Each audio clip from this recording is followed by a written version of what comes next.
അമർ കൗശിക്കിന്റെ സംവിധാനത്തിൽ രാജ്കുമാർ റാവു, ശ്രദ്ധ കപൂർ എന്നിവർ കേന്ദ്ര കഥാപാത്രങ്ങളായി വന്ന് ഹിന്ദിയിലൂടെ പുറത്തിറങ്ങിയ ഏറ്റവും പുതിയ ചിത്രമാണ് സ്ത്രീ 2 സർക്കട്ടാക്ക ആതങ്ക്. അപ്പോൾ ചിത്രം കണ്ടതിന് ശേഷമുള്ള എൻ്റെ ഒരു ഒപ്പീനിയനാണിത്. പാലക്കാട് ന്യൂ ആരോമ തിയേറ്ററിൽ നിന്നാണ് ഞാൻ ചിത്രം കണ്ടത്. ചിത്രം കണ്ടതിന് ശേഷമുള്ള എൻ്റെ ഒരു ഒപ്പീനിയനാണിത്. എൻ്റെ പേര് അഭിജിത്ത് വിശ്വനാഥ്. നമ്മുടെ ചാനൽ ആദ്യമായിട്ടാണ് നിങ്ങൾ കാണുന്നതെങ്കിൽ സബ്സ്ക്രൈബ് ചെയ്യുക, തൊട്ടടുത്തുള്ള ബെല്ലൈക്കൺ കൂടി എനേബിൾ ചെയ്യുക. നമുക്ക് നേരെ വീഡിയോയിലേക്ക് കിടക്കാം. Welcome to ഷിനോഷ.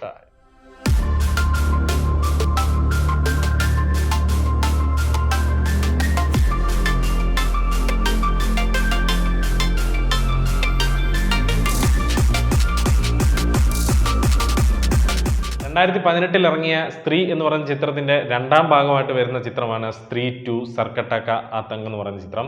ഇത് ശരിക്കും പറയാൻ ഒരു സ്ത്രീ യൂണിവേഴ്സ് എന്ന് പറയാൻ പറ്റില്ല, മാഡ്ഡോക്ക് എന്ന് പറയുന്ന പ്രൊഡക്ഷനാണ് എടുത്തിരിക്കുന്നത്. മാഡ്ഡോക്ക് യൂണിവേഴ്സ് എന്നാണ് ഇതിനെ അറിയപ്പെടുന്നത്. ആ യൂണിവേഴ്സിലെ ഒരു 5ാമത്തെ എഡിഷൻ എന്നാണ് വിക്കിപീഡിയയിലും കാര്യങ്ങളെല്ലാം കിടക്കുന്നത്. പക്ഷെ 5ാമത്തെ ചിത്രം ആയിട്ടില്ല. ഇതിന്റെ 1ാമത്തെ ചിത്രമായിട്ട് ഇറങ്ങിയതായിരുന്നു 2018 ഇറങ്ങിയ സ്ത്രീ എന്ന് പറയുന്ന ചിത്രം. അത് സംവിധാനം ചെയ്തത് അമർ കൗശിക് തന്നെയായിരുന്നു. 2ാമത്തെ ചിത്രമായിട്ടുള്ള ബേദിയ എന്ന് പറയുന്ന വരുൺ ധവാൻ നായകനായ കൃതി സനോൻ നായികയായിട്ട് വന്ന ഒരു ചിത്രമുണ്ടായിരുന്നു. അതും സംവിധാനം ചെയ്ത അമർ കൗശിക് തന്നെയായിരുന്നു. അതായിരുന്നു ആ യൂണിവേഴ്സിലെ 2ാമത്തെ ചിത്രം. അതിനുശേഷം ഈ അടുത്ത് റീസെൻ്റ്ലി മൗജിയ എന്ന് പറയുന്നൊരു ചിത്രം ഇറങ്ങിയിരുന്നു. പക്ഷേ അത് അൺഫോർച്ചുനേറ്റ്ലി ഞാൻ ആ പടം കണ്ടില്ല. അതിൻ്റെ OTT ഇതുവരെ റിലീസായിട്ടില്ല. അത് കണ്ടതിന് ശേഷം എന്തായാലും ഞാൻ എൻ്റെ അഭിപ്രായം പറയുന്നതായിരിക്കും. ആ ഒരു ശ്രേണിയിലെ ആ യൂണിവേഴ്സിലെ ഇപ്പം 4ാമത്തെ ചിത്രമാണ് സ്ത്രീ 2 സർക്കട്ടാക്ക ആതങ്ക് എന്ന് പറയുന്ന ചിത്രം. ചിത്രം എങ്ങനെയുണ്ട് എന്നോട് ചോദിച്ചു കഴിഞ്ഞാൽ, സ്ത്രീ എന്ന് പറയുന്ന ചിത്രം കണ്ടിട്ടുള്ളവർക്ക് മനസ്സിലാവും ഇതൊരു കോമഡി ഹൊറർ എൻ്റർടൈനർ സിനിമയാണ്. അതുപോലെ തന്നെ സ്ത്രീ 2ഉം നല്ല രീതിയിലുള്ള കോമഡിയും കാര്യങ്ങളും എല്ലാം വെച്ച് ഒരു ഹൊറർ കണ്ടന്റിനെ ആസ്പദമാക്കി, ഒരു ഗ്രാമത്തിൽ നടക്കുന്ന ഒരു സംഭവത്തിനെ ആസ്പദമാക്കി ഗംഭീരമായിട്ട് തന്നെ ഇതിനെ എടുത്തു വെച്ചിട്ടുണ്ട് എന്നാണ് തോന്നിയത്. ഒരു ഡീസൻറ്റ് ഹൊറർ കോമഡി എൻ്റർടൈനർ ആയിട്ടാണ് എനിക്കിത് കണ്ടപ്പോൾ തോന്നിയത്. സ്ത്രീ എന്ന് പറയുന്ന ആ ഒരു യൂണിവേഴ്സ് ഞാൻ ഫോളോ ചെയ്യുന്നതുകൊണ്ട് തന്നെ ഒരുപാട് ഈസ്റ്റർ എഗ്സും ഒരുപാട് ക്യാമിയോ അപ്പിയറൻസും ഒരുപാട് എക്സൈറ്റിംഗ് ആയിട്ടുള്ള ഒരുപാട് ത്രില്ലിംഗ് ആയിട്ടുള്ള കുറേ സാധനങ്ങൾ ഇതിൻ്റെ അകത്ത് ആഡ് ചെയ്ത് ഇവർ വെച്ചിട്ടുണ്ടായിരുന്നു. അതുകൊണ്ട് തന്നെ ഞാൻ പേഴ്സണലി എനിക്ക് ഭയങ്കരമായിട്ട് എൻ്റർടൈൻഡ് ആയ ഒരു ചിത്രം തന്നെയാണ് സ്ത്രീ 2. 2018 ഇറങ്ങിയ സ്ത്രീ എന്ന് പറയുന്ന ചിത്രം എവിടെ തീർക്കുന്നോ അവിടെ നിന്ന് ഇതിനെ സെക്കൻഡ് പാർട്ട് സ്റ്റാർട്ട് ചെയ്യുന്നു എന്നുള്ളതാണ് ഇതിൻ്റെ ഏറ്റവും വലിയൊരു പോസിറ്റീവാണ് എനിക്ക് തോന്നിയത്. മിക്ക സിനിമകളിലും ഫസ്റ്റ് പാർട്ട് എടുത്ത് സെക്കൻഡ് പാർട്ട് എടുക്കുമ്പോഴേക്കും ഒരുപാട് അപ്ഗ്രേഡേഷൻ വരും, എന്ന് വെച്ചാൽ അലമ്പാക്കും. കാരണം ഇപ്പോൾ ഉള്ളൊരു ടെറിട്ടറിയും കാര്യങ്ങളും എല്ലാം വിട്ട് വേറെ എന്തൊക്കെയോ അമാനുഷികതയും ഭയങ്കരമായൊരു സെറ്റപ്പും ഒക്കെ കാണിച്ച് നമുക്ക് നേരത്തെ കണ്ട ആ പടത്തിൻ്റെ ഒരു പ്യൂരിറ്റി ഇല്ലായ്മ ഇവിടെ ഫീൽ ചെയ്യാറുണ്ട്. എന്നാൽ അതൊന്നുമില്ലാതെ ആദ്യത്തെ ചിത്രത്തിന് ഒരു ഗ്രാമവും അവിടുത്തെ ജനങ്ങളും അവിടുത്തെ ഒരു പാവപ്പെട്ടൊരു മനുഷ്യനായിട്ട് രാജ്കുമാർ റാവു ചെയ്യുന്ന ഒരു വിക്കി എന്ന് പറയുന്ന ഒരു പാവം ഒരു ക്യാരക്ടറുണ്ട്. ആ ക്യാരക്ടറിന് അതുപോലെ തന്നെ, അല്ലെങ്കിൽ അവരുടെ കൂട്ടത്തിലുള്ള പങ്കജ് ത്രിപാഠി ആണെങ്കിലും അഭിഷേക് ബാനർജി ആണെങ്കിലും അതുപോലെ തന്നെ ആയുഷ്മാൻ ഖുറാനയുടെ ഒരു അനിയനാണോ ചേട്ടനാണോ ഉണ്ട്, പുള്ളിയുടെ മൊത്തം പേര് എനിക്കറിയില്ല, അപ്സര ഖുറാന അങ്ങനെയാണ്. ഇവരെല്ലാവരുമാണ് ഇവരുടെ ഫ്രണ്ട്സ് ഗ്യാങ്.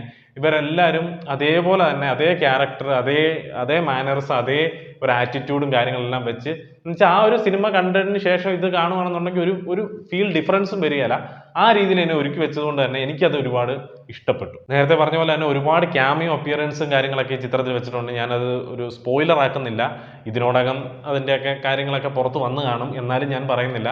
അത് തിയേറ്ററിൽ അല്ലെങ്കിൽ ആ സിനിമ കാണുമ്പോൾ നിങ്ങളുടെ ആ ഒരു രസത്തിനെ ബാധിക്കും. അതുകൊണ്ട് അത് ഞാൻ പറയുന്നില്ല. അങ്ങനെ ഒരുപാട് ക്യാമിയോ അപ്പിയറൻസുകളുണ്ട്. അതുപോലെ തന്നെ ബേദിയ എന്ന് പറയുന്ന ചിത്രത്തുമായിട്ട് ഇതിന് ഒരു ലിങ്ക് കൊടുത്തത്, ബേദിയ എന്ന് പറയുന്ന സിനിമ ഇറങ്ങിയ സമയത്ത് അതിനൊരു പോസ്റ്റ് ക്രെഡിറ്റ് സീൻ ഉണ്ടായിരുന്നു. അതിൽ ഈ സ്ത്രീയുടെ ഒരു റെഫറൻസും കാര്യങ്ങളെല്ലാം അതിൻ്റെ അകത്ത് വെച്ചിട്ടും ഉണ്ടായിരുന്നു. എന്നാൽ ആ സീൻ അടക്കം ഇതിൽ ഇൻക്ലൂഡ് ചെയ്തുകൊണ്ട് തന്നെ ഇതിൻ്റെ ഒരു ജേർണി കൊണ്ടുപോയത് എനിക്ക് ഭയങ്കര ഇഷ്ടപ്പെട്ടു. ആ ഒരു ബ്ലെൻഡിങ് ഇപ്പം കുറച്ചും കൂടി ആ ഒരു യൂണിവേഴ്സ് കുറച്ചും കൂടി ഒന്ന് ടൈറ്റായിട്ട് വരുന്നതായിട്ട് തോന്നി. എന്തായാലും കൂടുതൽ ക്യാമിയോസും കൂടുതൽ സിനിമകളും മുമ്പോട്ട് ഇവരുണ്ടാക്കും എന്നുള്ള രീതിയിൽ തന്നെ ഒരു പ്രോമിസിങ്ങും തരുന്നുണ്ട്. അപ്പോൾ അതുകൊണ്ട് കുറച്ചൊന്ന് പ്രതീക്ഷിച്ചിരിക്കുക. ഒരു നല്ലൊരു ഹൊറർ കോമഡി യൂണിവേഴ്സ് ഉണ്ടാകുന്നുണ്ട്. അതിന് ഒരു എക്സൈറ്റ്മെൻറ്റിലും കൂടിയാണ് ഞാൻ. അതുപോലെ തന്നെ ഇതിൻ്റെ ബാക്ക്ഗ്രൗണ്ട് സ്കോറും അത്യാവശ്യം നല്ല രീതിയിൽ തന്നെ വർക്കൗട്ട് ആയിട്ടുണ്ട്. നമ്മുടെ സ്വന്തം മലയാളിയായിട്ടുള്ള ഇപ്പോൾ നാഷണൽ അവാർഡ് വിൻ ചെയ്ത ജസ്റ്റിൻ വർഗീസ് ആണ് ഇതിൻ്റെ ബാക്ക്ഗ്രൗണ്ട് സ്കോർ കൈകാര്യം ചെയ്തിരിക്കുന്നത്. എന്തായാലും പുള്ളിക്കൊരു അഭിനന്ദനം. ഈ സിനിമയിൽ അത്യാവശ്യം നല്ല രീതിയിൽ തന്നെ ചെയ്തു വെച്ചിട്ടുണ്ട്. അതുപോലെ തന്നെ ഇതിൻ്റെ പാട്ടുകളും ഗംഭീരമായിട്ടുണ്ട്. പാട്ട് ചെയ്തിരിക്കുന്ന വേറൊരു മ്യൂസിക് ഡയറക്ടറാണ്, പുള്ളിയുടെ പേര് ഞാൻ മറന്നുപോയി. പാട്ടുകളും ഇതിനകത്ത് നല്ല രസമായിട്ട് വന്നിട്ടുണ്ടായിരുന്നു. എന്നാൽ എനിക്കൊരു നെഗറ്റീവ് ഇതിനകത്ത് പറയാനുള്ള എന്നാന്ന് ചോദിച്ചു കഴിഞ്ഞാൽ, ഇതിനകത്ത് 1-2 പാട്ടുകൾ കൂടുതൽ ഓൾറെഡി റിലീസ് ചെയ്തിരുന്നു. സിനിമ തീരുന്ന ശേഷം ഇതിനകത്ത് പോസ്റ്റ് ക്രെഡിറ്റ് സീൻ ഉണ്ടെന്ന് ഈ യൂണിവേഴ്സ് ഫോളോ ചെയ്യുന്ന എല്ലാവർക്കും തന്നെ അറിയാം. അപ്പം ആ ഒരു പോസ്റ്റ് ക്രെഡിറ്റ് സീൻ കാണാൻ വേണ്ടി മാത്രം ഒരു 2 പാട്ടുകൾ ബാക്ക് ടു ബാക്ക് തിയേറ്ററിൽ ഓടിക്കുക എന്ന് പറയുന്നത് കുറച്ച് നരോചകമായിട്ട് എനിക്ക് തോന്നി. ഒരു പടം തീർന്നതിന് ശേഷം ഫുൾ എല്ലാം കഴിഞ്ഞതിന് ശേഷം ഒരു പാട്ടിട്ടു, എന്നാൽ ആ പാട്ട് തീരുന്ന സമയത്ത് ഒരു പോസ്റ്റ് ക്രെഡിറ്റ് സീൻ കാണിച്ചങ്ങ് നിർത്തുകയാണെന്നെങ്കിൽ കുഴപ്പമില്ലായിരുന്നു. അവിടെ ഒരു സീൻ കാണിച്ചു, അത് കഴിഞ്ഞ് വീണ്ടും ഒരു പാട്ടിട്ട് പിന്നെയും കുറേ റൈറ്റിങ്ങും കാര്യങ്ങളും എല്ലാം കൂടി കൊടുത്തതുകൊണ്ട് അത്ര നേരമൊന്നും ആൾക്കാർക്ക് ക്ഷമയോട് കൂടി ഇരിക്കും എന്നെനിക്ക് തോന്നുന്നില്ല. എന്തായാലും ഞാൻ 2ാമത്തെ പാട്ട് തുടങ്ങി ഒരു പകുതി കഴിഞ്ഞപ്പോഴേ ഞാൻ ഇറങ്ങിപ്പോന്നു. കാരണം ആ പാട്ട് ഓൾറെഡി നമ്മൾ യൂട്യൂബിലെല്ലാം കണ്ടു കഴിഞ്ഞു. ഈ ബാക്ക് ടു ബാക്ക് പാട്ട് ഇടുമ്പോൾ നമുക്ക് അത് അക്സെപ്റ്റ് ചെയ്യാൻ കുറച്ച് ബുദ്ധിമുട്ടുണ്ടായിരുന്നു. പിന്നെ ഒരു നെഗറ്റീവ് എനിക്ക് ഫീൽ ചെയ്തത് എന്താണെന്ന് ചോദിച്ചു കഴിഞ്ഞാൽ, പഴയ സിനിമയിൽ കുറേ ഹിഡൻ സാധനങ്ങൾ വെച്ചിട്ടുണ്ടായിരുന്നു. അത് ഇവിടെ റിവീൽ ചെയ്യുന്നത് എനിക്ക് വളരെ ഇഷ്ടപ്പെട്ടു. എന്നാൽ റിവീലിങ്ങിന് അപ്പുറം പഴയ സിനിമയുടെ കഥയുമായിട്ട് വലിയ വ്യത്യാസങ്ങൾ ഇവിടെ കൊണ്ടുവരുന്നില്ല. ഒരു പ്രേതം വരുന്നു, അതിനെ എങ്ങനെ ഓടിക്കാൻ നോക്കുന്നു, അതെങ്ങനെ അച്ചീവ് ആകുന്നു എന്നുള്ളതായിരുന്നു പഴയ സിനിമയുടെ കഥ. അത് തന്നെയാണ് ഇവിടെ എടുത്തു വെച്ചിരിക്കുന്നത്. എല്ലാ പ്രേത സിനിമയിലും അങ്ങനെ തന്നെ വരത്തുള്ളൂ, അത് ആസ് യൂഷ്വൽ അങ്ങനെയാണ്. എന്നാൽ കുറച്ചും കൂടി ഒരു ഡിഫറൻസ് സ്ത്രീ എന്ന് പറയുന്ന സിനിമയ്ക്ക് ഉണ്ടായിരുന്നു. പൊതുവേ ഉള്ള പ്രേതപ്പടങ്ങൾ കാണുന്ന പോലെ അല്ലായിരുന്നു ആ സിനിമയുടെ ഒരു അപ്പിയറൻസ്. അപ്പം അത് വെച്ച് നോക്കുമ്പോൾ ഇവിടെ ഒരു പടി കുറഞ്ഞു പോയ പോലെ ഒരു ചെറിയൊരു ഫീൽ ഉണ്ട്.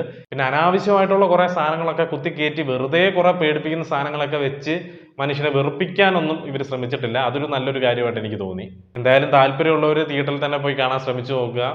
എന്തായാലും തിയേറ്ററിലിരുന്ന് നിങ്ങൾക്ക് എൻജോയ് ചെയ്യാൻ പറ്റുന്ന ഒരു നല്ലൊരു കോമഡി എൻ്റർടൈനർ സിനിമ തന്നെയാണ് സ്ത്രീ 2 സർക്കട്ടക്ക ആതങ്ക് എന്ന് പറയുന്ന സിനിമ. പക്ഷെ ആ സിനിമ കാണാൻ പോകുന്നതിന് മുമ്പ് നിങ്ങൾ അത്യാവശ്യം ഈ സ്ത്രീ എന്ന് പറയുന്ന സിനിമയും അതുപോലെ തന്നെ ബേദിയ എന്ന് പറയുന്ന വരുൺ ധവാന്റെ സിനിമയും കണ്ടിട്ട് മാത്രം പോവുക. ഇല്ലെങ്കിൽ നിങ്ങൾക്ക് ഒരു കുന്തവും നിങ്ങൾക്ക് മനസ്സിലാവില്ല. ഞാൻ എഴുതി തരാം. കാരണം ഒരു റീവൈൻഡ് സാധനം പോലും ഇതിനകത്ത് കാണിക്കുന്നില്ല. അതുകൊണ്ട് നിങ്ങൾക്ക് ഈ 2 സിനിമകൾ ഫോളോ ചെയ്താൽ മാത്രമേ നിങ്ങൾക്ക് ഈ സിനിമയിൽ എന്താണ് നടക്കുന്നതെന്നും എങ്ങോട്ടാണ് ഇനി ഇത് മുമ്പോട്ട് പോകാൻ പോകുന്നതെന്നുള്ള കുറച്ചെങ്കിലും ഐഡിയ കിട്ടത്തുള്ളൂ. അതുകൊണ്ട് ഇത് കാണുന്നതിന് മുമ്പേ first go and watch these 3 and ബേദിയ. അപ്പം ചിത്രം കണ്ടിട്ടുള്ളവരുണ്ടെങ്കിൽ നിങ്ങളുടെ അഭിപ്രായം കമൻറ്റ് ബോക്സിൽ രേഖപ്പെടുത്തുക. വീഡിയോ ഇഷ്ടപ്പെട്ട് കഴിഞ്ഞാൽ ലൈക്ക് ചെയ്യുക, കമൻറ്റ് ചെയ്യുക, അതുപോലെ തന്നെ സബ്സ്ക്രൈബ് ചെയ്യുക. താല്പര്യമുള്ളവർക്കൊക്കെ വീഡിയോ ഷെയർ ചെയ്ത് കൊടുക്കുക. അടുത്തൊരു വീഡിയോ ആയിട്ട് വരുന്നവരെ പീസ് ഔട്ട്.